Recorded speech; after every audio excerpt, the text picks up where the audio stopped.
দর্শক শ্রোতা, সকাল সন্ধ্যার 10টি আমল। প্রিয় দর্শক, এই 10টি আমল আমি হাদিসের আলোকে আলোচনা করার চেষ্টা করব ইনশাল্লাহ। তবে শর্ত হলো প্রথম থেকে শেষ পর্যন্ত আপনাদের দেখতেই হবে, কারণ এই 10টি আমলের মাধ্যমে আপনি আল্লাহ তাআলার নৈকট্য অর্জন করতে পারবেন ইনশাল্লাহ।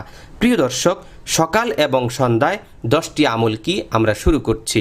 প্রথমত হলো, যে ব্যক্তি সূরা ইখলাস, সূরা ফালাক ও সূরা নাস সকালে 3 বার এবং সন্ধ্যায় 3 বার পাঠ করবে, এটি তার সকল বিষয়ের জন্য যথেষ্ট হয়ে যাবে। দর্শক শ্রোতা, সকাল এবং বিকাল আপনি এই 3টা সূরা পাঠ করবেন, তাহলে এই 3টি সূরা আপনার জন্য যথেষ্ট হয়ে যাবে ইনশাল্লাহ। সূরা ইখলাস, সূরা ফালাক এবং সূরা নাস। প্রিয় দর্শক, সূরা ইখলাস, সূরা ফালাক এবং সূরা নাস আমি পড়ছি, আপনারা শুনুন। বিসমিল্লাহির রহমানির রহিম।